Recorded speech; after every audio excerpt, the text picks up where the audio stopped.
Prime Sunday.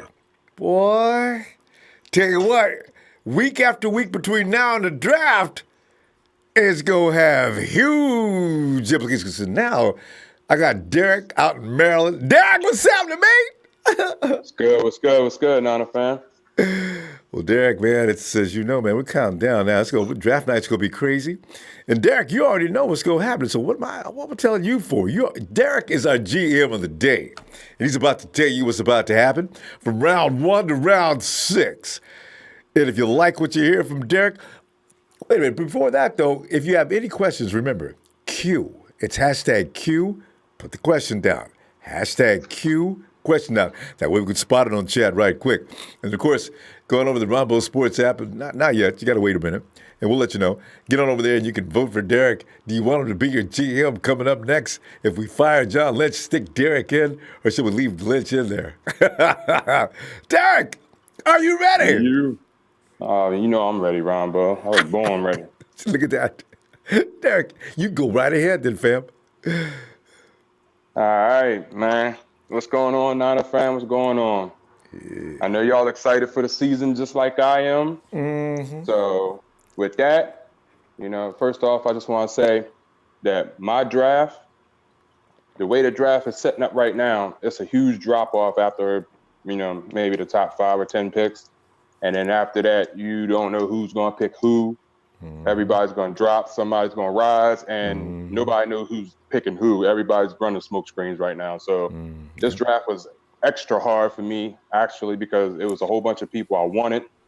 And I just wasn't sure, I went back and forth about who's going to fall and, who's going to do what surprises. I try to anticipate all that. So when I make these picks, y'all just, keep that in mind that, a couple of these players, that I picked, there was some previous, there was some prior, some people before that I actually had in place, but I just changed it. So with that, all right, we're going with this number 1 pick.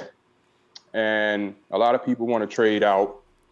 And I thought about that for a second, but I also thought about we have a chance to get a starter. Yes. So we can trade back and draft 1,000,001 people, and none of them will make the roster, or they may or not, whatever. I'm not willing to take that chance. So with our number 1 pick, I'm going with Nick Bosa. Yeah. Oh, I'm trying to remain impartial.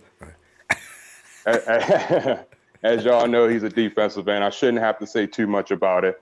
If everything goes as planned, everybody's expecting Arizona to take Kyler. So hopefully they do that. And if they do, then, we'll have a monster defensive line. Just imagine Bosa one side, D Ford the other side. And then you got Buckner in the middle. Now, Buckner has double sacks last year, and he was getting double team and triple team. So just imagine that with, and don't let Solomon Thomas, or I know everybody's, I'm still, the jury's out on him still, so I'm with y'all on that one too. But imagine if he does come around and he can work the inside, a little bit, or imagine if, Kentavious Street or, one of those guys, if one of those guys step up, it's over. Like, it's over. Like I said, everybody know Bosa's size, everybody, they're pretty much saying he's better than his brother. That's crazy. So, he has the benefit of learning all the technical stuff, the hand movements, and all of that stuff from his brother. So he's ahead of the game already. He only played in 4 games last year, and had how many sacks? And had 3 sacks. No, he played in 3 games and had 4 sacks. 4 sacks. Yep. Yeah, that's what it was. He had played in 3 games and got 4 sacks. So yeah, he was well on his way, I think, to a monster season if he didn't get injured. So, like I said, that's the reason for my first pick. With that, our second pick. Now, this is the tricky one. I know you want a DJ, Ronbo, and I almost had DJ in this spot, but for some reason, I think somebody's just going to come up and they're gonna just draft him. Like he's not making it out the first round. I don't think. Yeah, He's not. yeah, you talking So about you mean DK? oh yeah, DK Metcalf. I'm sorry. Yeah, yeah, What did I say? DJ. Yeah, yeah, yeah. DK Metcalf. Yeah. I'm So getting over him though. yeah, somebody's gonna draft him. I got Yeah. the Raiders or somebody will probably because they're still trying to get another wide receiver too.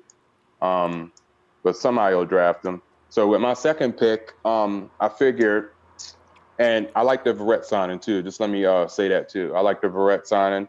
If he is healthy, we got a steal, y'all. And a lot of y'all, if y'all have never seen Jason Verrett play, he's lockdown corner when he's healthy. Yes. But just like everything else, if is a big word, so he just has to stay healthy. But just in case he doesn't, my number 2 pick I'm going with is Chauncey Gardner-Johnson. He's a cornerback / he'll probably end up playing safety in the NFL. Now, Chauncey Gardner-Johnson is 6 foot and he's about 208, 210, somewhere in between there. He ran a 4.49 40. So he has speed. He did 17 reps, on a bench press, so he's not weak. His freshman year, he had 3 interceptions. And which was like for a freshman to make an impact at Florida. It wasn't like he was playing, at some Lamar or some bum school. He was an SEC. He's great at man coverage. And I'm just, running down some of the stuff that they're saying about him. The thing I like about him is he plays in a slot too. So he can play slot receivers, and he's excellent at reading the backfield, they say. So he can read coverages and read formations and all that good stuff. And the reason I went with him at number 2 is because I'm not quite sold on Colbert, and I'm not quite sold on Tart yet. Like I'm torn between them. So I don't know if the rest of y'all are torn, but I'm a little bit torn on those two. And Scared. If they pan, scared is the word. D. Are they going to be able to make this or what? Yeah. Yeah, it's an uncertain thing, Ronbo. You know what I mean? It's just you don't know what's going on. So, but I'm trying to cover our bases. If they don't work out, we'll have some young talent already in house, and we won't have to scramble, and run around and panic, if they don't work out or somebody else gets injured. So, the only thing they did say is he needs to work on wrapping up a little bit, because he plays reckless a little bit. He just tries to chop everybody down, and he has the size to do it. And I like the aggression. So SEC. They can work on the technique with him, and the defensive backs coach can get that technique as far as rapping and all that. They can work on that. But as far as he plays from 2017 and 18, they said that he made a significant difference. And just in 1 year and what he learned, like they said, it was a night and day, cornerback. Because initially they had him set to go. Well, what did I see? They had him set to go in like the 5th or 6th round, like initially, like before the year started, and then all of a sudden now he's up in like the 2nd, and maybe even somebody might try to steal him in the 1st. So he might not even be there at number 2. But if he is, we'll get a steal on that one.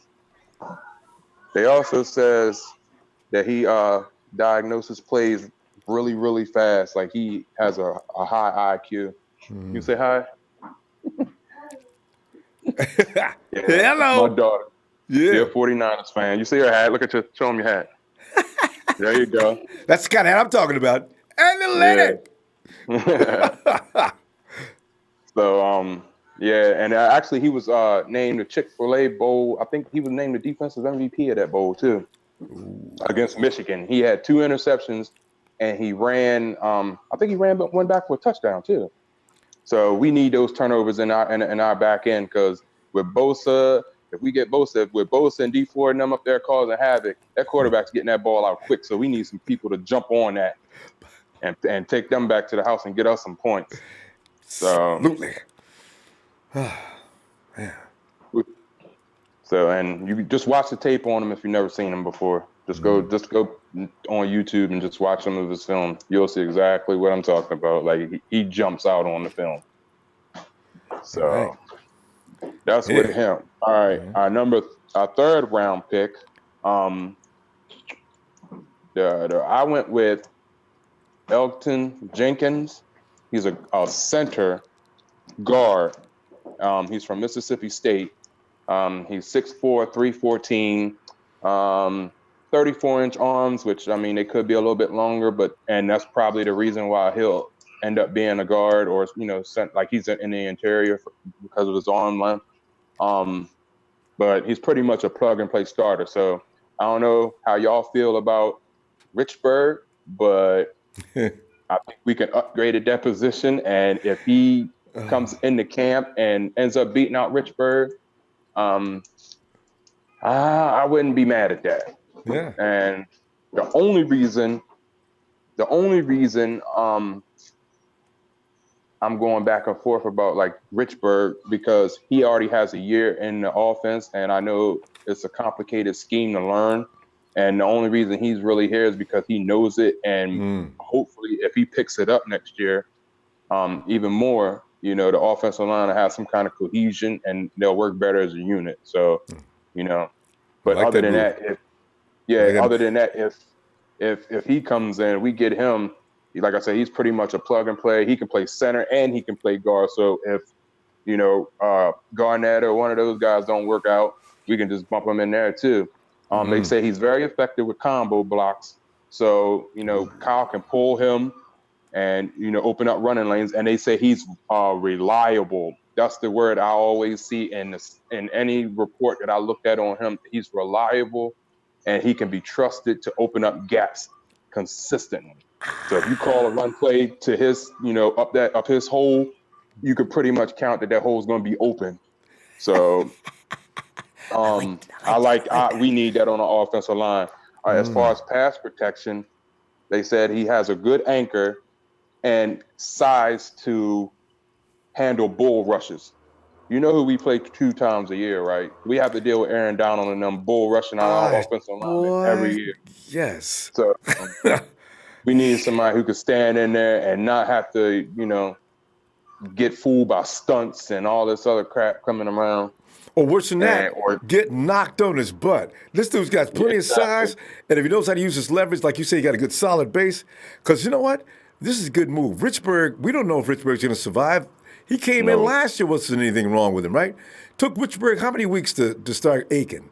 3, maybe 4 games? Yeah, 4 maybe, yeah. Oh, man.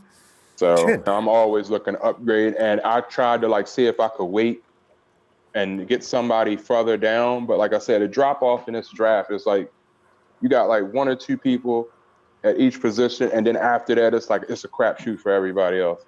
So it's I decided just to come up and get that at 3 because that was a need that we could fill 2 positions possibly. We possibly have a starting center or a backup center, and we possibly have a starting guard or a backup guard at worst. And you never have too many offensive linemen. So that was my choice for that one. All right, my 4th round pick. I went with another safety / he's more of a strong safety. He can play free, but starting off because of his skill set, he'll probably be better served as a strong safety because his coverage can be worked on a little. His deep coverage, let me clarify that his deep coverages can be worked on a little bit more, but his short coverage is amazing. His name is Amani Hooker. He is from Iowa. He is a 6 foot, 210-pound safety. He's an in the box safety. He also ran a 4.48 40, so he is fast and he is physical.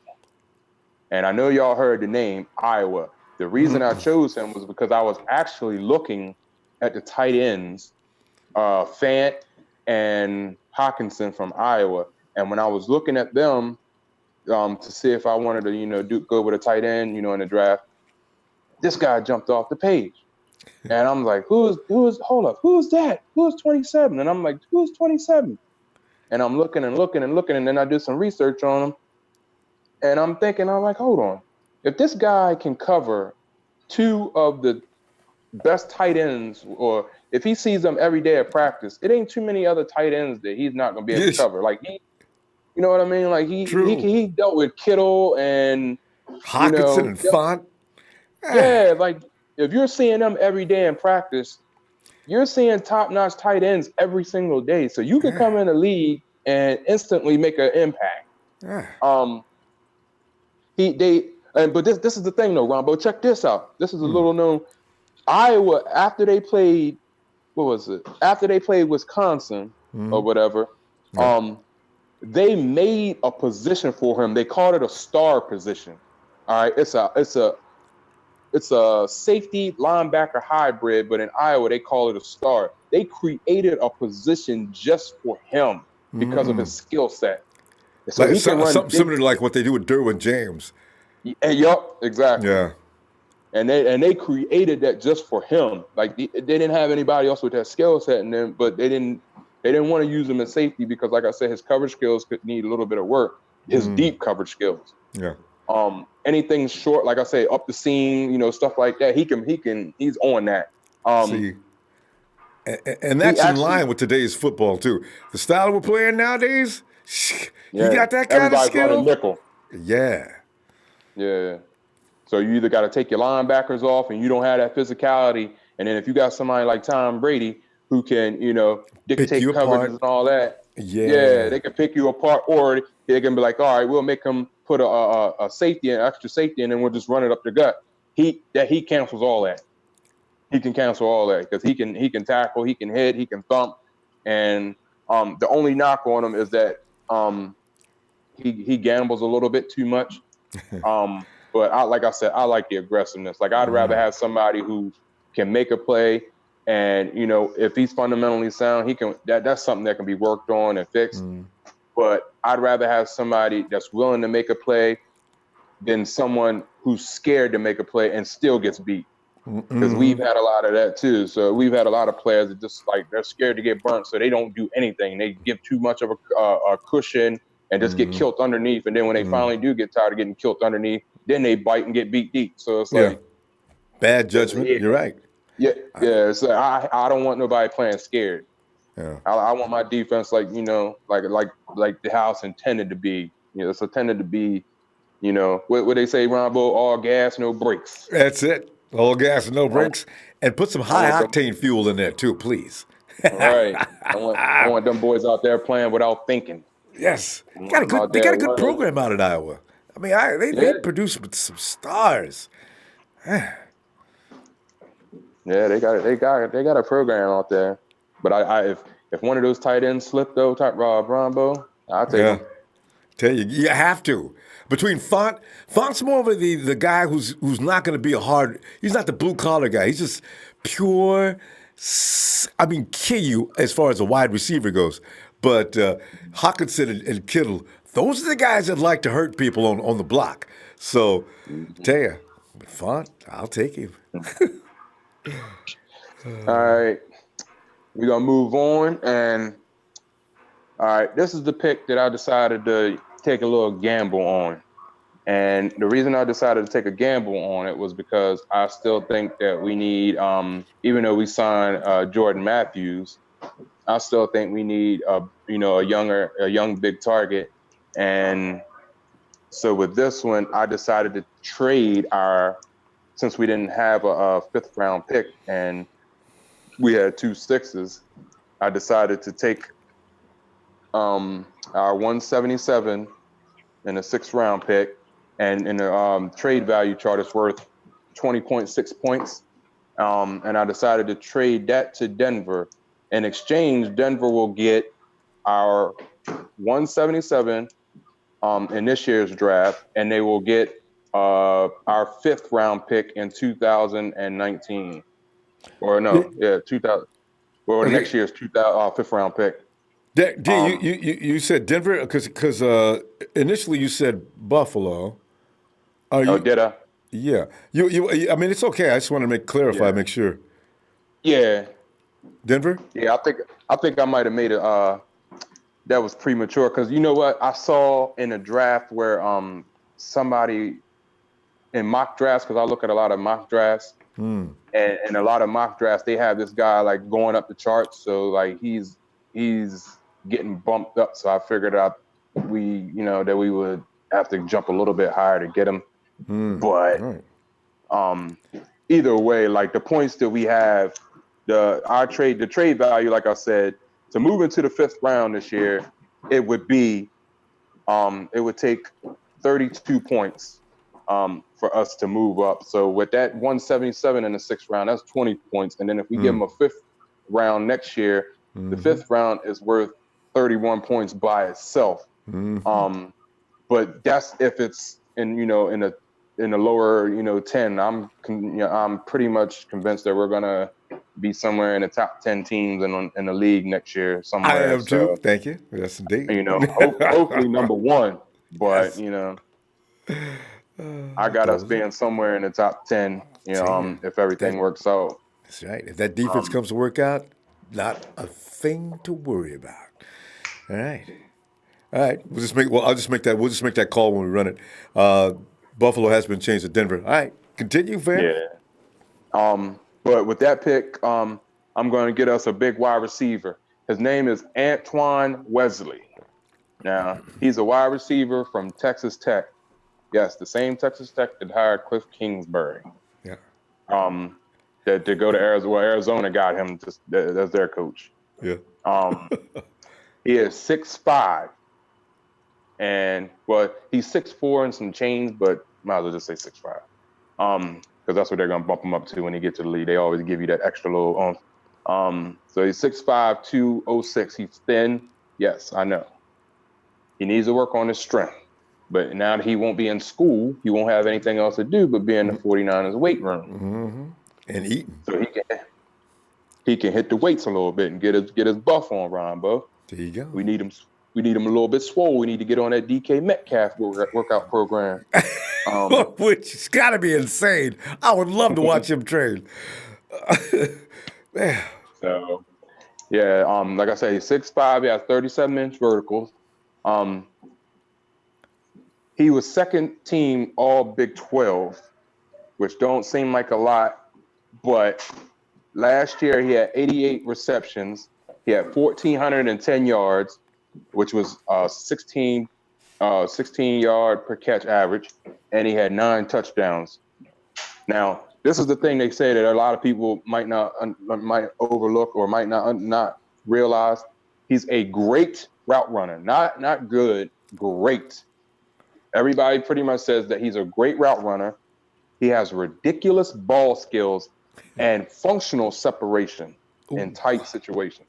Yes. So they say his hands are pretty much automatic. And this is the thing. He broke Texas Tech's single game receiving yard record with 261 yards. And it might not. All right, this is the thing. Everybody knows Texas Tech, they throw the ball around. So for him to break that record, that's saying something, because that's all they do is throw. That's all they do. So if he broke the record, and as much as they throw the ball, he broke that record, that's an accomplishment, man. That's something that's Kyler Murray's guy, isn't it? Yeah, that's an accomplishment. Yeah. So it's like, when I seen that, I was like, I didn't even realize he did that until that's something I didn't know until I did research on him. And I've seen him play, and I've seen him. He can high point the ball like you wouldn't believe, Ronbo. They say he has a hyper focus on the ball. Like he can make everything silent around him and just focus on the ball. And they say it's crazy, it's ridiculous. And if you watch the tape on him and stuff, he catches everything. Damn. And as soon as you said his route running is exquisite, Kyle Shanahan already knows about him. Kyle, he wants to know, can you gain separation? Can you do this? There's about 2 or 3 prerequisites. If you can gain separation, he's already going to like it. If you know how to run routes, Oh, he's already got George Kittle working on that now. So Kyle's serious. He don't care how good you are. If you can run routes, he's got something to say. Love it. Yeah.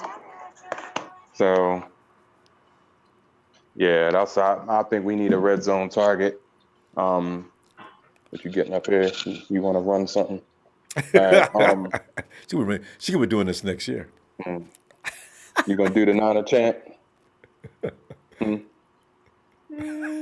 gonna be scared now? It never fails. You should have heard her, Ronbo. She was in here doing the chant. She heard you doing it on there. I was letting her see some of your chants on YouTube. And she was like, he does that for a long time. Too long. Oh, man. She'll get it. All right. Yeah, she'll get it. So with my 6th round pick, I went a couple of different ways with this one. So what I decided to do was I want to get rid of Malcolm Smith, and I'm trying to find I'm sorry, but I'm trying to find somebody that can either take over mid-season or out of camp. So I went with his name is Dre Greenlaw. He's an outside linebacker from Arkansas. He is 5'11", 230 pounds, which is kind of small. But he did 24 reps on the bench, so he's a little bit strong for his size. He has 33-inch vertical. All right, now this is the thing. He had 95 tackles as a freshman. He had 103 in 7 games as a sophomore. And then last year he had 80 tackles, but he had 2 sacks, 2 interceptions, a forced fumble. He actually was the top SEC freshman when he came in 2015. All right. Because you know what? If he's got coverage skills, because Malcolm Smith is going to get run off that position because they're going to put him at the Sam. My brother say, what's up? Hey, what's up, fam? Yeah. He a Denver fan. Oh, no. He I'll take the fam back. What's up, bro? I don't got nothing else to say about that. Because I ain't sure about Flacco, man. He looking suspect. He said Flacco, he don't like the Flacco signing. I don't blame him because they're still asking the question, is Flacco elite? And nobody ever says anything. Oh, God. I can't wait till next season.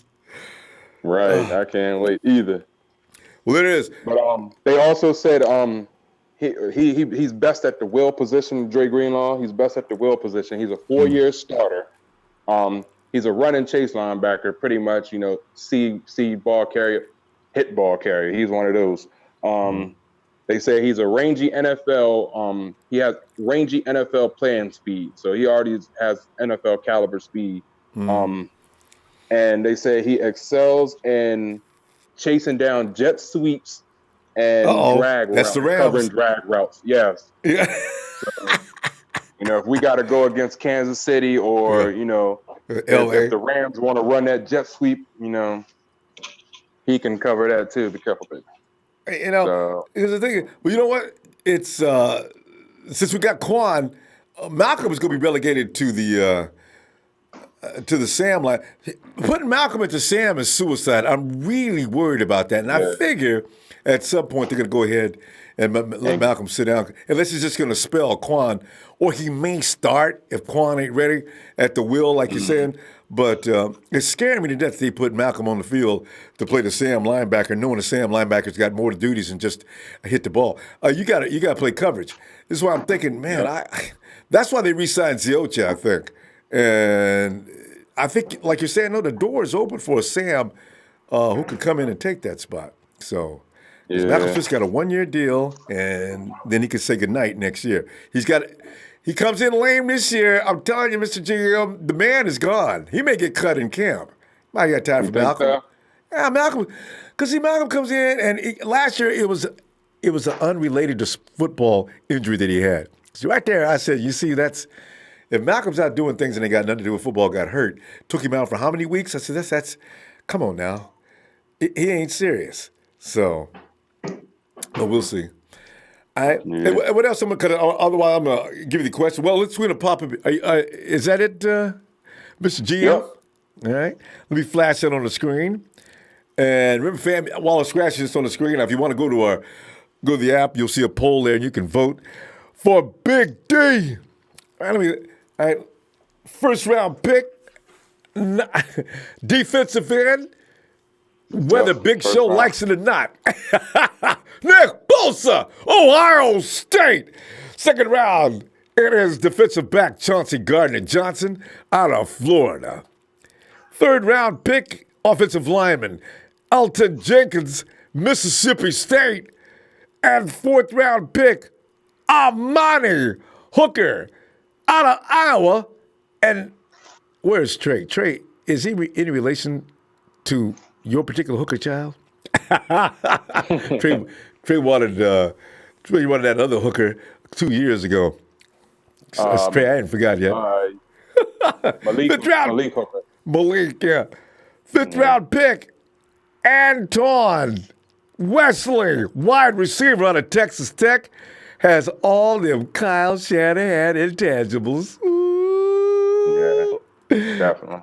Yeah, that's a fifth rounder. We got a sixth round pick, and that's outside linebacker Dre Greenlaw out of Arkansas, another SEC product. Anything that comes out of the South, when they play defense, they play for keeps on every down. Like that. Good stuff, Derek. Come on.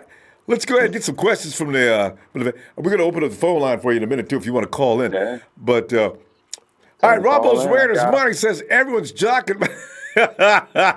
Everybody's bringing in all the daddies' girls are coming. We got 3 folks now, Derek, including you, bringing in the daughters. Daughters are like in fashion this year. Football families got little girls in them. And can't catch them. Says, love you guys. Do you want the number 2 pick or you want to trade it? And D, if you want to explain again why you have decided not to be trading down or up. Like I say, when you're at number 2, you can't trade up. But D, how do you feel about that? What, trading down? Yeah, it's just do you want the number 2 pick or do you want to trade it? And you kind of covered that, but go ahead, just in case can't catch you just came in. I want to keep that pick. We got a chance to get somebody who we can plug in and have as a starter like day one. Our problem last year was we didn't get any turnovers. So to compensate for us not getting turnovers, we have to speed the quarterback up. The only way to speed the quarterback up is to get a pass rush on him. Only way to get pass rush on him is to get pass rushers. So by us trading to Kansas City to get D Ford, that's one on one side. Now, if we just have him, then they can roll protection over to his side and then try to double that or give help on him, and then they can try to jumble up the middle a little bit and block up the force. But if you have Bosa on the other side, then you pretty much got to pick your poison. Yeah, you got to pick your poison. I want to see what an OC is going to do with that kind of pressure. You got elite talents coming from the ends, which we've needed for a long time. You got the elite of the elite coming up the middle. And we don't even know what Katavius Street has. We do know DJ Jones could be serious. I don't know if they're going to keep Sheldon Day. It's Eric Armstead. This could be the year that Eric goes wild. So, I mean, Ronbo, this option. If he steps up in the middle, if he can hold his own, that defensive line is gonna be monstrous. Like that's gonna keep defensive coordinators up at night. Like they're gonna lose hair trying to figure out how to stop all these people coming. Like just imagine, like you got D Ford, we got D Ford on one side. You got Bosa on the other side. You got the players collapsing the pocket in the middle. Oh my God, Ronbo, the quarterback's not gonna be sitting back there. He's not. He may refuse to come out for some series. Throw the white flag out on the field. Man, listen. What are you doing? You got a chance to get elite pass rusher. Not just good, average. I'm talking about elite. He has a family background. It's in his genetics. Like, why wouldn't you pick him? Like, that's all they do. That's all they do. Don't get me wrong. I've thought about it, and I've thought about what we had, what we gained. But man, listen, man, we need pressure. We had 2 interceptions last year, Ronbo, as a team. Pathetic. And, As a and team, everybody Ronbo. blamed the secondary, and part of it was their fault. But you can't give the quarterback all day to throw the ball. He's going to shred any defensive secondary in the league. God. Ronbo, Deion Sanders, everybody pretty much says is the best corner in the league, right? Ever. Of all time. Deion Sanders says he ain't covering nobody for 7, 8 seconds, 6 seconds. This is what a lot of people don't understand. We need better secondary people. We need better. No. You need to stop giving the quarterback all day to throw the ball. I've been crying about that for 2 years, D. Oh, my God. Let's get some more questions here before they get piled up here. Oh, hey, Daniel Serrano. Thanks for everything. Bosa will be wearing red and gold, accepted. Cat Catcher says you can't swing and miss if you don't swing. Hey. Exactly. And None Your Business says, will we have a winning or losing record? We will have a winning record. I think. Well, I got to see what the schedule looks like because I always look at the schedule and see who we play, when we play them, when our bye week is, and all of that. But with Jimmy G coming back and McKinnon and signing Tevin Coleman, man, and then free agency's not over. We pretty much signed who I think we're gonna sign, but you never know. Like after somebody's gonna get cut, somebody's gonna get injured, and somebody else is it's gonna be a whole bunch of stuff. So free agency ain't over yet. And it's gonna, like I said, it's gonna be interesting to see what we actually get in the draft. But I got us. We should be realistically. I think we should at least be able to win like 10 games realistically at least. I mean, seriously, especially if Jason Verrett is ready to play football. You get both in on that front line defense. If you can get Quan in there early in the season, good Lord, that defense takes a complete change in one season. And I'm not even worried about the offense. I've been worried about can the defense sustain their position. Oh, Ronbo, we gave up 27.2 points a game last year. I know. I was watching it in horror. 27. God. I mean, and with Nick Mullins and CJ most of the season, and Nick did a good job, but Nick needed some help out there. You can't just defense can't make Dick get in no shootout. Come on. That's what people don't realize. All right, they was like, all right, you won 4 games. Yeah, we won 4 games. We won 4 games, giving up damn near 30 points a game with our 3rd string quarterback, 5th string running backs, like 4th string wide receivers. Like everybody is on IR. No starters. And this is the thing. They still played hard and we were competitive each game. That's the biggest thing I take away. That just goes to show you how good a coach Kyle Shanahan is. These guys believe in the program. They know if they apply it and execute properly, they will be successful. But they're second level guys. Some of them are young. They're still growing. But the first level guys, I expect perfection. Oh, God, I can't wait. Hey, okay, now I see you, fam. Is it Williams tested better than any interior D lineman ever? See, you know what? The thing about Quentin Williams, Derek, you know what they're probably thinking about him. They're thinking about him, and mainly, and we're going to talk about that later on today. But they're probably thinking about it. What do you think about that? How far do you think the thoughts will go? We didn't really get killed in the middle, like. With DeForest in there, I think DeForest and Armstead and everybody we had. I mean, we would make it. We give up 100. We only gave up 113 points a game. I mean, 113 yards rushing a game, which I say only, but I'd like to have that around 70 or 60 or somewhere around there, 80 maybe at the highest. But we only gave up 113 rushing yards a game, so teams wasn't running down our throat. Now, on the other hand, we're giving up like 200 and plus yards passing a game. So that tells me that we need to get to the quarterback more. Yeah. So I mean, Quentin Williams will get sacked, but we already got a defensive tackle that can get sacks and get pressure up the middle. So we don't necessarily need that. What we need is what happens is if we have people in the middle and they're collapsing the pocket, if you have somebody like Russell Wilson or whatever, or Mahomes, they can get outside of that. Once they get outside of that, then all the coverages and all that breaks down, and there you go. You got Extending improv plays. Yeah. Yes, we need for Bosa to come off one side, Ford to come off the other side, and collapse everything and push and keep them in the pocket. That's what we need. And we Quan acting as the enforcer. Yeah, I can see that coming together nicely. And if they're in the middle, if the quarterback's in the middle, he only got two options. He's either going to throw the ball away or he's going to rush or throw. And he can't step forward. Yeah, he can't step up in that pocket.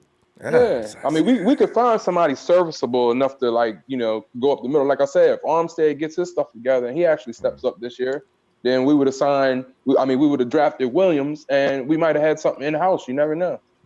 That's why I can't wait to see Contavious. What does Contavious bring to the table? Is he ready? Exactly. Yeah. I hope so. Right. He's strong as a bull. The boy be squatting some serious weight. When everybody else gets at the max, he's warming up at 500 pounds. Whoa, look out for street. Let me get it. And Okie Niner says, we just released Bosa's name was Marsh. Okie Niner. There's a lot of underrating of, I don't know. There's a lot of underrating of Nick Bosa. I'm not sure. I guess it's because some people want other players, but people are saying some nasty things about Nick. I'm not sure why people talk about Mr. Bosa's baby boy like that, but we'll see. Let me get that next question to you. Hey, can't I see you, fam? Michael Penegard says, "Oh, here we go. What do you think about Hakeem Butler in round 2 or trade back in the first to get him?" If we can do that, I actually almost had Hakeem up in the second or third round, but like I said, this draft is so crazy. It's hard to predict who's taking who. Like, it's gonna be one of them drafts where you're just gonna be like, you just wait and see. Like, I like Hakeem Butler. I actually do. Like, I want a big, tall wide receiver. We have a bunch of small receivers, and we have a bunch of little fast twitch guys. I need somebody who give Garoppolo an easier target. He can just throw something up, a fade or something, and then we need a red zone target other than Kittle. So. And the only reason I've tried to relax on DK is every report I'm hearing on DK worries me. And then they got one dude that's campaigning all over Twitter, I forget his name, about Greedy Williams owns DK, and that kind of concerns me because yeah, go ahead. Go ahead, Ronbo. I'm gonna tell you something about Greedy.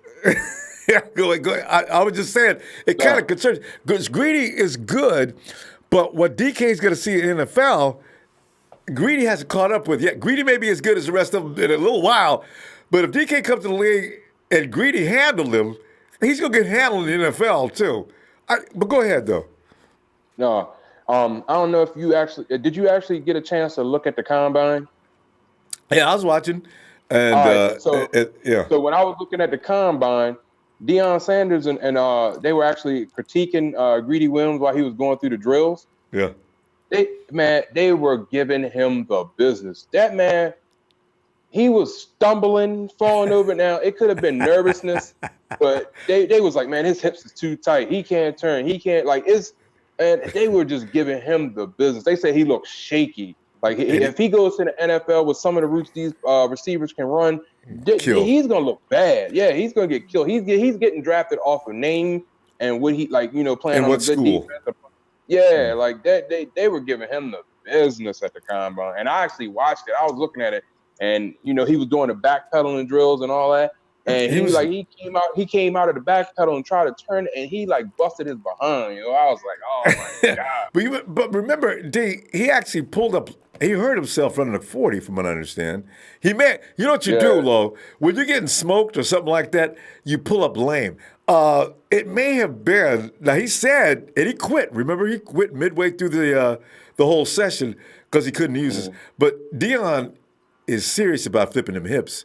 And your feet, remember Leon was saying, he says, one thing, I always love it because he's talking below the mic as everybody else is talking in the booth. You didn't see that? I don't like the feet piece. See the foot? You can't stand flat-footed like that. You got to see that?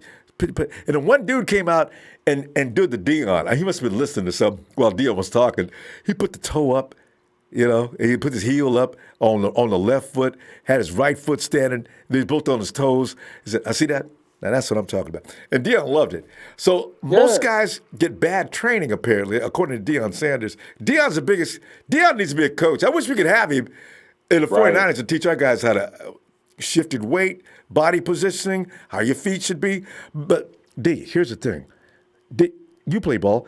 When did a coach ever say to stand flat-footed as a cornerback or defensive back? You're asking for your butt to get handed to you. I don't understand what I was seeing this last couple of seasons. So, that's strange.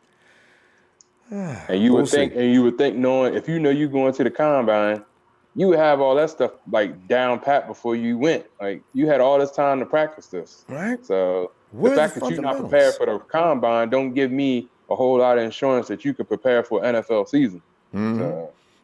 That's why when people say, Solid don't teach somebody how to tackle. Wait a minute. Them dudes that made it to this level, they can't tackle? If I would have known that before he got on the team, I'd say, something, you may not be ready for this level of football. And I don't even know how you got in here, but they made a mistake. You can't tackle? I can't teach you everything. So, I'm not supposed to have to. But anyway, let me get to the next question here because we got plenty here. Kareem Farrell says, if Cards take Bosa, who would you take at the second pick for the draft? Now, see, that's a question because Cards could be clowning everybody. Are they really going to keep Kyler? Are they going to trade him down? Because they seem like they're trying to bait the hook because the hype is off the hook. But what are you thinking? That's a hard one, man. It's like I said, you got options there. Then you could either go, if you wanted to go with Quinnen, you could do that then. Yeah. I'm all about just taking the best player, the most. That first pick, it has to be somebody who can come in and play immediately and have an impact. I don't want to just get somebody that's like I want to get a sure thing. You're supposed to get sure things with that. If there's nobody that Kyle or John and them feel comfortable like they're a sure thing, then you can explore the trade back. Yeah, the trade down, and then maybe if you trade down, then maybe you can get your DK'd in later in the first round and rack up. You know what I mean? Like you can do a whole bunch of stuff then. But I'm all about getting a player, and it's just not getting a need. Like saying, I know we need an edge, but don't just pick an edge with the number 2 just because because we need it. Like I want to get the best player and the player that can have the most impact. That's what I want. So that's my thing. And that's a good point because the fact is the 49ers have made clear they're not high on Josh Allen. And they said if Bosa's not available, they would consider trading. Josh I don't know why his stock is dropping, but recently Ja'Kai Polite in front of him. And now I'm checking, all of a sudden, Rashawn Gary has moved ahead of him. I don't understand how they're coming up with these kind of rankings, but the 49ers are not going to go after and I assume, like everybody was saying, they would go after Allen if Bosa wasn't ready just to continue. But they've already picked up D Ford. So if that pressure was on, like you're mentioning, they're not going to just insist upon getting that outside linebacker or defensive end just because Bosa's not there. And Quinnen he will be in the mix if the Cardinals signal they're not going to if they take Bosa. So, what you think about Montez, Ronbo? I heard he rising up everybody's charts too. Montez has a problem now. At the combine, his examination reveals that he has a pre-existing heart condition. I'm scared for him. I don't know. Maybe he can do medication, but will an insurance company? Because everybody has to be insured, right? Will the insurance company cover Montez with that on the record? Because I think Sweat's an animal. I mean, that dude, he comes off the edge with his hair on fire, and he's got good technique and speed. Yeah, as far as talent, everybody's high on him, like talent-wise. Yeah. And there's Jalen Ferguson, who does not get any love these days because we didn't see him in the combine. Just real quick, what do you think about Jalen? I think I'm iffy on that one, Ronbo. I know he's another speed rusher. I worry about speed rushers. You know what I need? I didn't see, like, did he do bench press? I didn't know how many. I want to know how. Jalen Yeah, was I'd be not curious to know allowed. how many. He had some kind of infraction, Oh, and all he was right. not allowed to come to the combine. So we don't know what he's capable of as far as that. His pro Yeah, day, I don't, I want to see his strength. yeah, Kentucky. They haven't had. He went to Kentucky, right? No, not Kentucky. Where'd Jalen go? Can't go on. That's right. The tip of my tongue too. Anyway, Louisiana. He's at a school in Louisiana, right? They have not had pro day yet. I imagine the 49ers will be represented there. Depends on who goes as to whether they're interested in him or not. But Jimenez, there's a lot of guys coming off the edge. Like you say, though, when you get to the top tier, the drop off the table is kind of steep. So we'll see on that. But anyway, that's a scary question. Nick Bosa to the Cardinals now. What do you do, 49ers? They're not going to do it, though. Let me ask you about this. If indeed the Cardinals take somebody in the first round, they don't have a lot of issues on defense. Why would they do that with an offensive linebacker? And there's not a Quentin Nelson in the draft this year, but their offensive line was killing them last year, and they need another wide receiver. I don't know who the top wide receiver, because they go after A.J. Brown. I mean, you have to go for need or trade for more picks when you're the Cardinals rebuilding the team like they plan on doing. My thought. It might be the Giants. I know, right? So The Giants might come up. they don't seem to like, but of course everybody lies right now. They don't seem to like his size. And the Raiders He ain't that far off from Russell Wilson. So I know, but the Giants like him bigger, I guess. That's why the Giants could be serious about Rosen. It's hard to, who's lying? that. Who's telling? Yeah. San Francisco has a question. He says, any chance Dante Pettis breaks out and has a sophomore stomp down year like George Kittle did? I like Dante, man. I'm liking Dante more and more. He came on at the end of last year, and he started picking up the offense. Towards the end before he got hurt. I'm just mad he got hurt. So. Same here. He has got to get stronger. He might have a breakout year though, Ronbo. All right.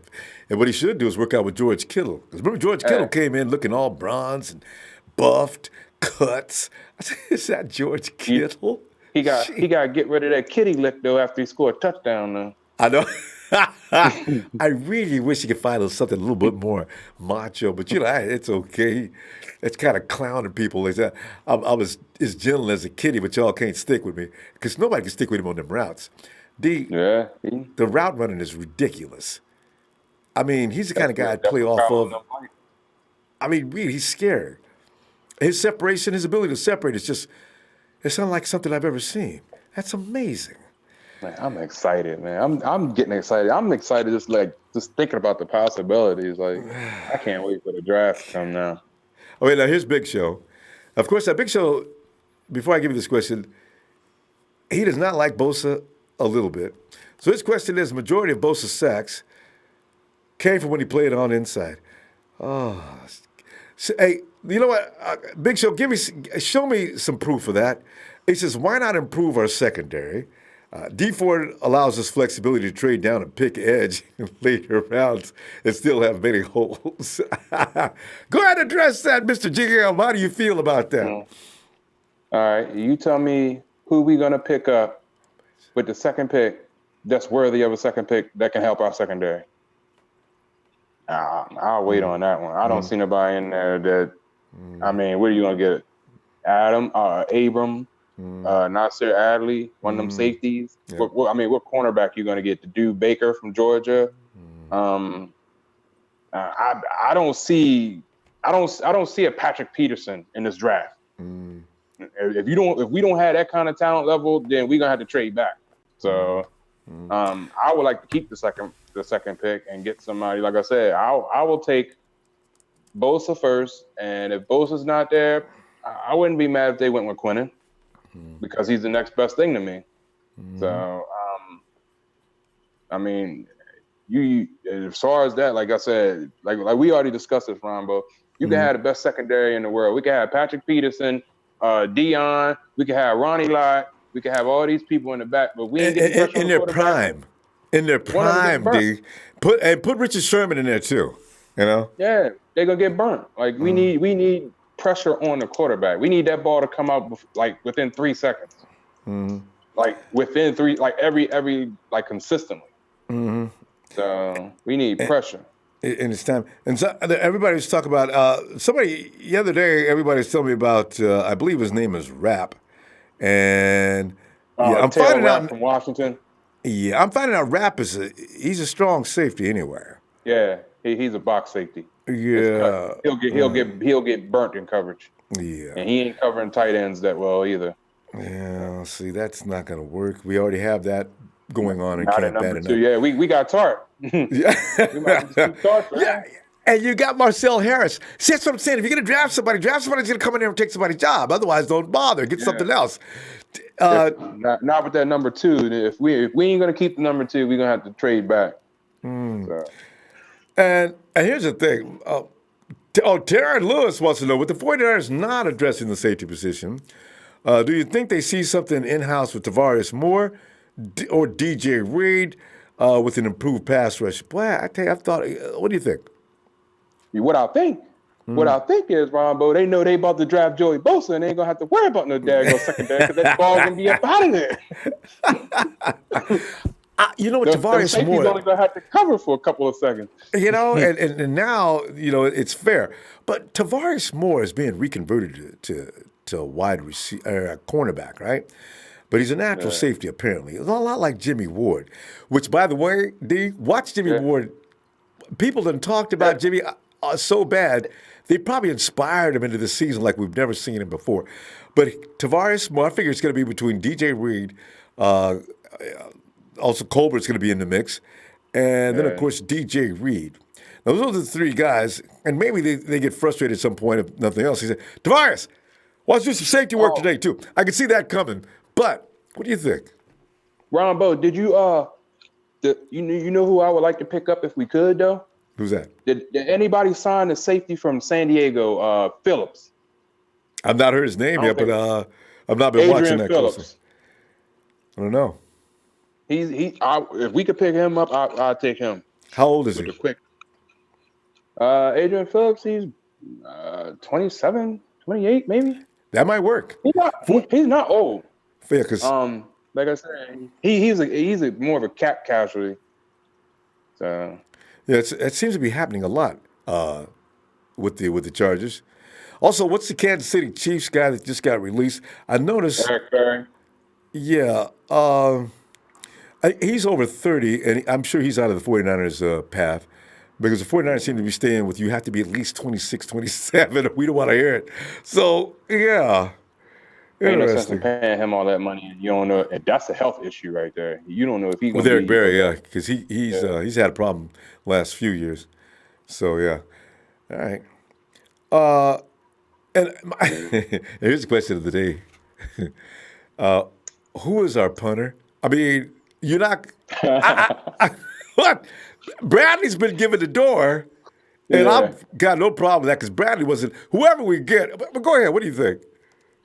You know, the only problem I have, like, we can improve on punter, but the only problem I had with that Ronbo was that he actually was the holder for Robbie Gould. So I don't know if we get another punter, if that's going to affect Robbie Gould's kicking next year. That's my only issue with that. Like, I could deal with him punting, but like, yeah, it might be some bobble, kicks, or they're gonna have to work on chemistry with whoever comes in. So it's more than just punting. We have to worry about our field goal kicker being comfortable kicking, because if Robbie takes a downturn next year, everybody gonna be like, "Oh, we shouldn't have signed him. We shouldn't have franchised him. We shouldn't have did this." And it might not have been his fault. It might be all the time. It's the holder. Yep. Aren't long snappers supposed to have that skill? That's worrisome. That's my only concern with that whole punter thing. Like, I'm sure we can find somebody who can give us what Opinion gave us, and then also we got to find a kickoff specialist too, because Robbie Gould doesn't do kickoffs. So and that was Bradley too, wasn't it? That's right. Yep. So Okay, we're they gonna may have to call find Bradley back. no, he already signed with who did he That's sign right. He with? got a 3 or 4 year deal, didn't he? Yeah, he signed once Tampa Bay, maybe. Or I Dolphins. don't know. You're right. It's. I Yeah, think it is in yeah, he Florida. signed. He signed somebody already. So Dang. yeah, I don't we know. gotta That's find a new punter. they must have some. They must have something in mind. maybe Uh, maybe I go find one of rugby players or soccer players or something. God. Let's get. And Mr. Leaks, Mr. Leaks says, "You won't believe this. Me and George Kittle will be playing Fortnite together." He responds to my post on my Fortnite Leaks account. Mr. Leaks, I got it. George Kittle. What I like about George Kittle? He's one of the guys. I mean, George is just a Yeah. normal, down to earth dude. Hey, Mr. Jam, this is the question. Chris Quarles says, shouldn't we take a receiver in round 2 over a cornerback in round 2? It seems even more talent on the board at receiver than cornerback. There's a question. Yeah, that's a good question, and I totally agree with you. But like I said before, if one of the receivers that I want actually falls there, I'll take him. But like I said, this draft is hard to predict who's gonna fall where. So um, if we find an impact receiver at number, in the second round, I'm all for taking it. Like I'm cool with that. Like I said, the only reason I chose that corner that I chose from Florida was because I felt at that pick that was the best person that would have been available at that pick according to what I thought how I thought the draft was going to go. So, but like I said, that's just my opinion. The draft could go a whole totally different way, and we could have a number 1 wide receiver sitting in the second round. So if that's the case, take him. So that's how I feel about that one. Who could potentially fall? I figure the first 1 through 10 to 12 is going to be mostly defense. Those of whom are looking for that leaves half the draft for other positions, and you know how it goes: coach, quarterback, edge, and then safety is of the most importance on the field, right? Who do you? And I say, I'm guessing half the draft will be sent on defensive players, and then of course the offensive players, and maybe a running back here and there because that kid out of Alabama is probably going to get somewhere in the first round, maybe.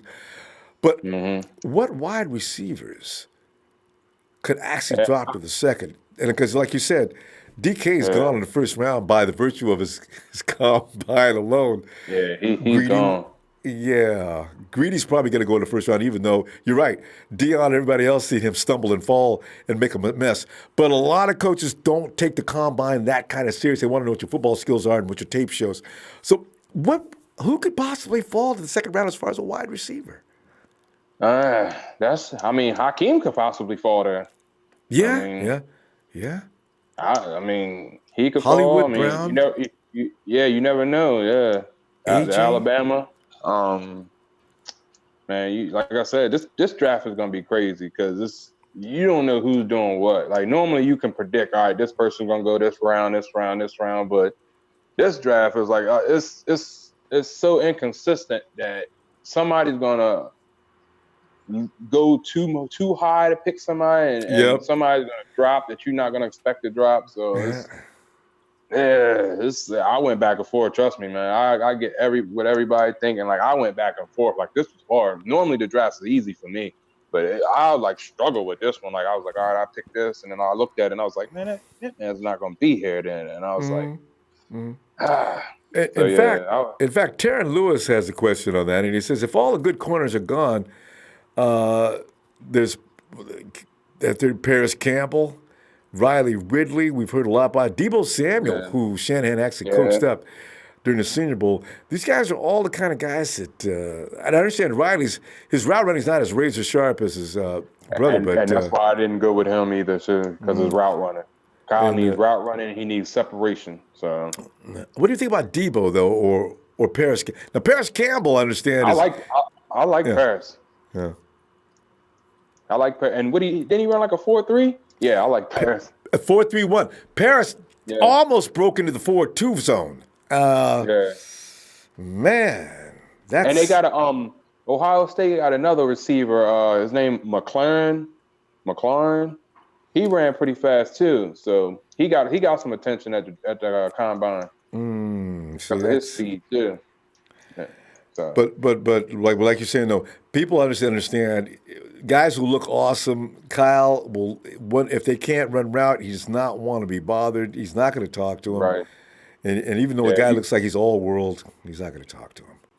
you got to get scheme fits. So Yeah. Coach says we need to get Thomas Morstead, best punter in the NFL last year, can hold and kick off too.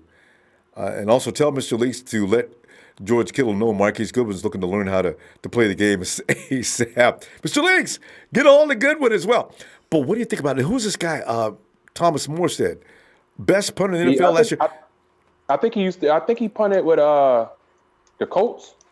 I think he's talking about the Colts punter. Is he available? Yeah, I was getting ready to ask, why would he be available? Yeah, And if he is still available, yeah, go get him. Yeah, get him if he's available. I'm not even gonna lie to you. I didn't even look at punters because I've been looking at everything else. So yeah, and you don't draft a punter, you know, unless you got Trent Baalke 21 picks or something. But otherwise, yeah. Nah, we ain't doing we ain't doing that. Nah. Who drafted a punter? And they gave them the business about drafting a kicker or a punter. I was like, nah. Remember the kid, the Tampa Bay? Was that Tampa Bay that drafted? Dramatica. Nah, what was it? The kid that never ever missed one punt. Missed field goals and then got in the game, missed everything. Yeah, he never missed a kick or in school and couldn't make one as soon as he got to the pros. That's all mental though. And I still want to go. You know what? He's not working right now. I forget his name. Go get him. I don't know how you're going to put him on the practice squad because somebody's going to bother him. Put him on a practice squad and work with him on a daily basis. Get his mind back. There's something wrong mentally. Physically, he's okay. It's mentally something went wrong. He had too much pressure. He couldn't deal with the pressure. That's what it was. Everybody he had too high expectations coming in. So he was either trying too hard, and then when he failed, it probably messed him up. Okay, here's Sheik the Freak. Now, this is going to be something we're going to talk about a lot today later on. Sheik wants to know the thoughts on McKinnon possible trade to the Eagles.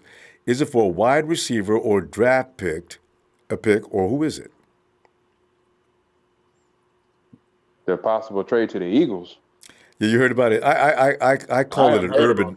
I called it the urban myth, but it seems the Eagles, who are lacking a wide receiver, have been talking to the 49ers about picking up. First, it started out was Matt Breida.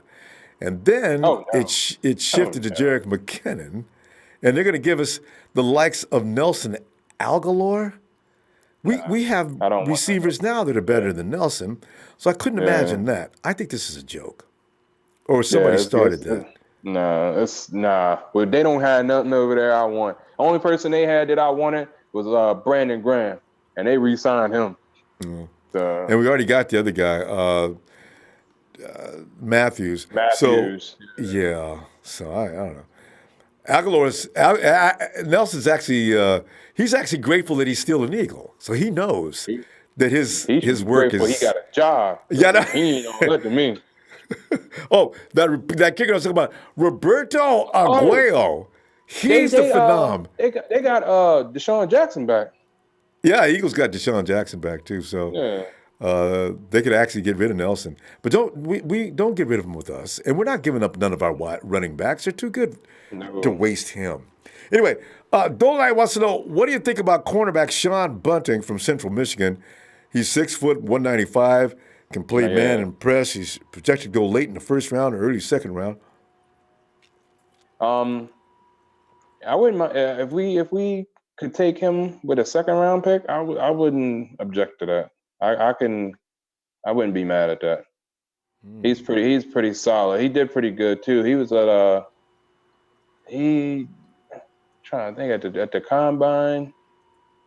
I remember seeing him, like he did a few drills really well at the combine. So I haven't watched a whole lot of tape on him, but from what I've heard, this has been good things. So pretty solid. The thing that I get the most is everybody say he's solid. So solid and consistency of some things with corner, I'm good with. So. Yes, please. Don't have a day today and then next week you can't stop nobody. Terran Lewis has an update on that, and he says he's keep hearing about the Eagles trade deal that was in progress a while back. He says I keep hearing the Niners are looking at Rasul. I wanted Douglas. 2 years in the league now? In his third year? I wanted him. The 49ers, it's Rasul or Jalen Mills and not a wide receiver. Would you make that deal? Depends on what we got to give up. Yeah. Because you know what? It depends. Contrary to popular opinion, you need to see why Kyle wanted Jerick McKinnon. Now, Kyle spent a lot of time writing up that playbook and getting it ready. Now, everybody's going, but, he's a third string running back. He don't do that. He can't, people don't understand that's not his strength. Kyle went and got him because he wants it for the West Coast offense. He wants him to, he's a mismatch. Yeah. So you see in what was it, preseason or no, the practices, on 49ers.com or whatever, they always show the practices and all that stuff behind the scenes. Yeah. And man, a couple of them routes, man, he was shaking our linebackers. He had our linebackers looking stupid out there. Like he was doing wheel routes and all kind of stuff. He had our linebackers like he was breaking ankles. That's what he does. That's why I said, the Vikings game had me laughing so hard because I said, now I know why Kyle went and got him. There's one clip. This poor guy was standing there trying to deal with Derek. Derek put, like you say, he made 2 quick moves and was open in the end zone. I said, that was vicious. Okay, now I understand. He got at least give him a year to see what he can do. If he get hurt next year, we can cut him. Yeah, because you already picked up Tevin. And that's why Kyle only signed Tevin to a 2-year contract, I imagine. Because you got Jerick at a 4-year contract? It's front-loaded, of course, but he intends on using Jerick for a while. So if you got – think about this for a minute. You got Jerick and Tevin. The options are unlimited as to what you can do offensively with that duo. Because you can line up Jerick in the slot. You can line him up in the X. You could put Tevin in the backfield, have him come out. What the hell is a DC going to do now? I got next to him. I got Juice. I got Brady standing back behind net. What are you going to do, DC? See, that's why I think Kyle's thinking way ahead of everybody. Oh my God, I love that thought. Ed Marin says, "What do you think?" Oh, go ahead. You want to go ahead? No, go ahead. You go ahead. Ed Marin says, "What do you think of making an offer to Corey Littleton? He's a restricted free agent." Oh, yeah, from the Rams. He killed us last year, man. Oh, my God. He killed us. I thought Corey, he's that offensive lineman, right? No, linebacker from the Rams. Oh, yeah. I think they already signed him. He was picking everything off and in every tackle, and he was all over the field. I used to accuse the Rams of not having no linebackers, too. No, they haven't came back on me about that. Yeah, he's good. Who is he? I never heard of Corey Littleton. Where'd he come from? All you got to do is look at the last game we played against Ronbo. He killed us. But I mean last year. Where was he before he came to the Rams? Is that a rookie? Nah, he ain't a rookie, but he ain't been in the league that long. God. Ronnie Roberts, he says we don't run the West Coast. No, we run a variation of the West Coast. I know what you're saying, though. It's not. It's a variation. Concepts are similar. So it's a lot of passing involved. Because Kyle Shanahan's one of the few guys in the league. There's a couple more that like to throw on first down. Shanahan hates third down situations. He'll launch it on a first down in a heartbeat. Curtis L says, "What do you think about trading our second pick to Green Bay, get their second round pick and both their 5th round picks?" Whoa. How you trade our second round pick? Yeah, about trading our second round pick to Green Bay, get their second round pick and both their 5th. But why would the Green Bay? Okay, what do you think? Because we're higher up, I guess, in the second round than Green Bay is. Yeah, I wouldn't want to move down. I mean, why? I was wondering why Green Bay would take that, but I guess because we're higher in the second round. I know why Green Bay would take it because they would move up. 36th pick, yeah. Yeah. But we get 2 picks. We get Green Bay's pick. And the fifth round pick is we don't have one. I can see the thinking behind it, but what do you think? I mean, but that's why I traded our sixth round pick and moved up in the fifth. So because we didn't have a fifth, and I was trying to get somebody. So I don't know. Find out what he want, what his plan, like who he picked. Right. Whoever the person was that proposed that, find out what their thinking was behind that. Yeah, okay. Because I Who don't know would what they would come be. up and pick up? Yeah, who would be gaining in the second round? You know, there's a lot of pass rushers. I don't know. There may be. You know what I predicting? There's going to be that pass rusher somewhere in this draft that nobody's seen. Like that kid that went to the Texans last year that we played in preseason. I said, look at that. I said, why don't we get him in the third or fourth round like the Texans did? And we didn't. But we got Marcel Harris and David Sheets and some other guys. But, you know, I wanted an edge rusher so bad. But anyway, Kyle Baker says, what are your thoughts on Jordan Matthews? Jordan Matthews, size, speed. I mean, he could potentially be a steal. I like him. I like the pickup. Like, I mean, he's big body. We need big body. We got a whole bunch of little body receivers. Like I said last year, our biggest body was what, Garcon? 6 foot. So Jordan Matthews is 6'3", 6'4". Yeah. So Kyle got him. I wanted Terrell Williams, but Kyle said I ain't paying that much money.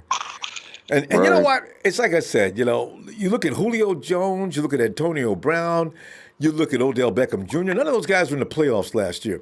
There is way too much crying about that. You know, you get guys that work in your scheme and can be productive, but they are not what's going to take you to the promised land. And that's been proven now too many times. So you got to be careful about going after all-star wide receivers and paying a fortune. I understand Kyle's paying on that. And all right, a 3IG caller, a 3IG. Is that big? Big baller says, should we draft a safety in the second or third round or sign Trey Boston? I'm not sure where that question came from. Who was that, Ronbo?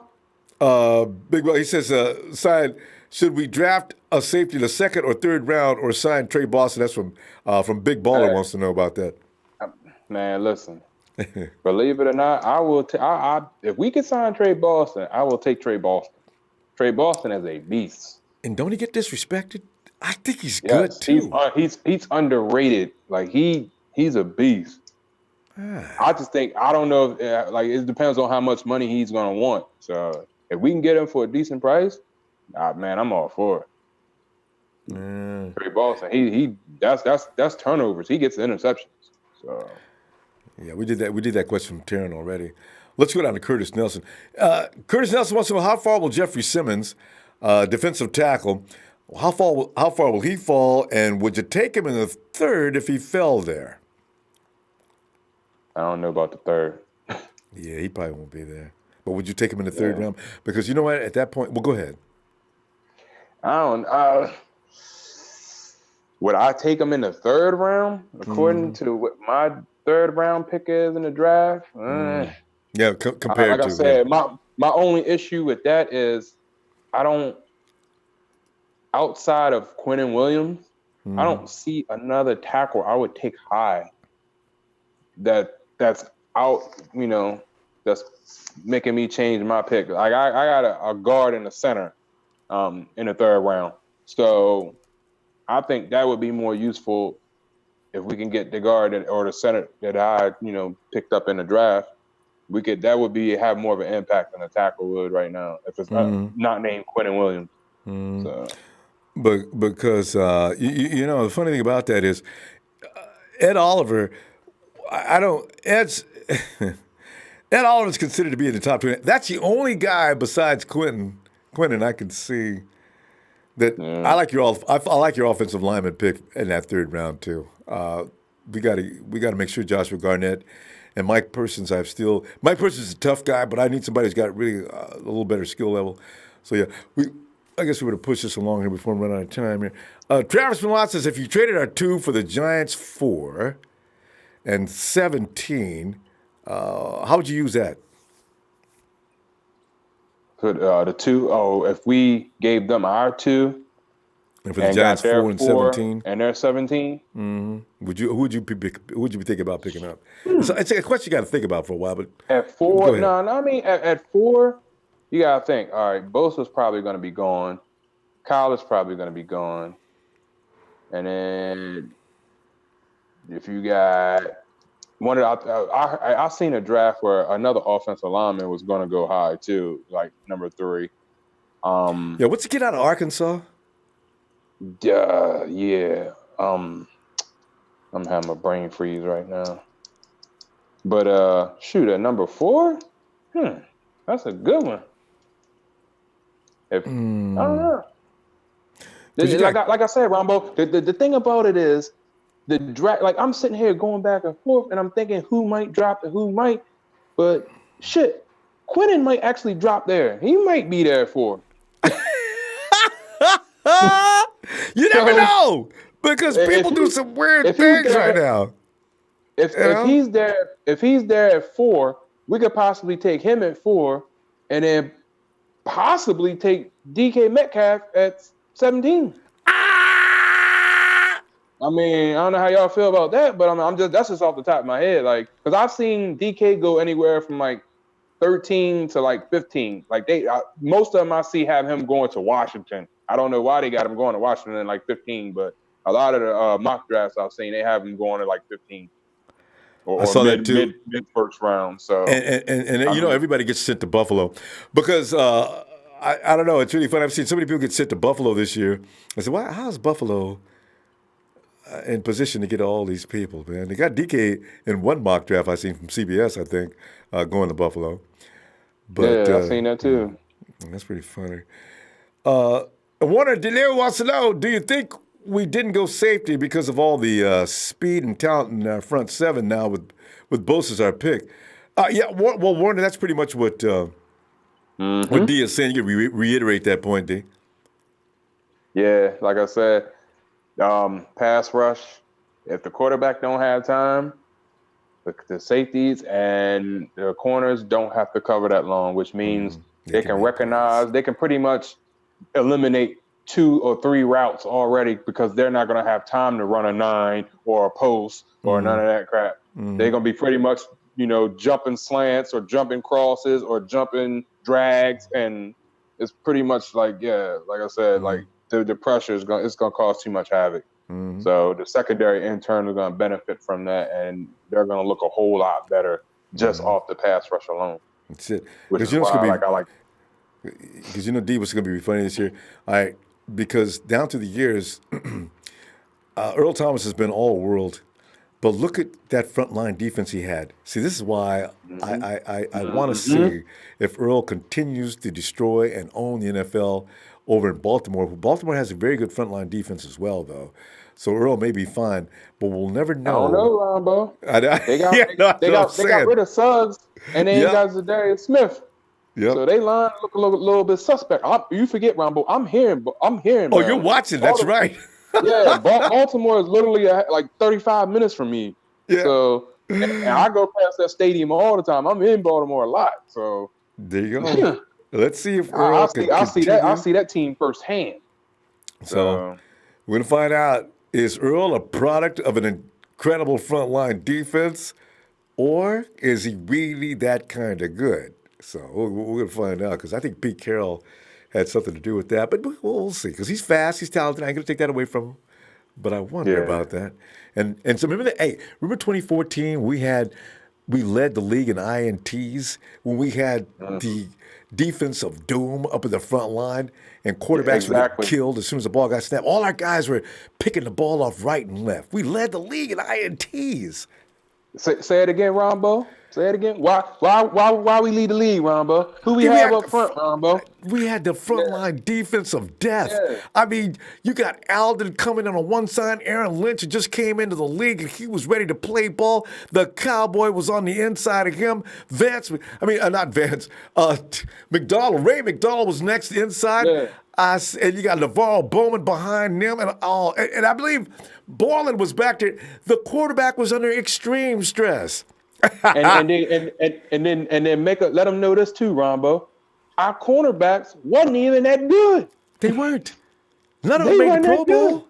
Yeah. But the defensive line put so much pressure on the quarterback. He knew he didn't have a whole bunch of time, so he was throwing stuff out there. Mm-hmm. And that's why, like I said, that's why I went with my draft the way I went with it, because I feel the defensive line. You build your team from the front. Your offensive line is supposed to be, that's where you invest all your stuff, and your defensive line. Those are the two most important facets of every team. I don't care who it is. You can have the best linebackers, best secondary. If your defensive line sucks, it's not gonna look that good. They're gonna be You killed. can have the best quarterback, best running back, best wide receivers, but if the quarterback don't got time to throw the ball, he not gonna look that good. So, But nowadays, your linebackers, that's why I know the 49ers have done the right thing in getting guys who go sideline and got really high IQ. Because Fred Warner and Quan Alexander, they patrol the middle of the field like, talk about on ball, on quick. a lot of people sleep on Quan, Ronbo. Yeah, I know they don't like him because they haven't watched the When we film. signed Quan, you know how many people I was like, oh man, this is Balky all over again, signing ACL tears and signing this, and I'm like, yo, They won't let it go. If y'all actually paid attention and watched this boy play, man, the boy's a beast, man. And they want to count the tackles he missed. I said, well, look how many he made. I said, you know what, Tampa Bay's defense, if Quan's all over the ball on every play like he is, he doesn't run out of gas, there will be tackles he missed because one of his teammates messed up. Some of the things I watch, he's covering up. And, of course, he's there too late. They count it against him, Yeah. So I got nothing but love for Quan. And now he's got some help back there. Fred is definitely some help. So Kowalski's not bad. Marcel Harris is insane. I like where he's being put in now. So I ain't scared. Ronbo, you mark it down. Our defense gonna be top 5 next year. I like that. Y'all gonna put y'all bring this back next year at the end of the year. Now hold on. Let me clarify. Barring injuries. Yes, that's the number one thing. Don't pull me back up on here and say, man, what happened? What happened? We got a whole other year like last year with everybody injured. Barring injuries. It's gonna be a different story. Hey, tell you what, Dave, awesome stuff, man. We're gonna stop here and start the next segment of tonight's 49er rants. But fam, appreciate it. I gave you, I tell you what, I voted for you already. Give that man 2 stars. Appreciate it, man. Appreciate it, man. Fam, you go all over to the Ronbo Sports app and the poll's right there for you. Vote on D's draft. Tell us what you think. Let us know. All right, D. See you in a little while, fam. Say goodnight to the little lady, too, all right? All right, Ronbo. All right. All right, have a good night. fam. Yeah. Hey, you ready? Hey, D, you got to holler out with me, man, because ain't nobody going to bed out there yet. On 3, 2, 1. 3, 2, 1. Niners!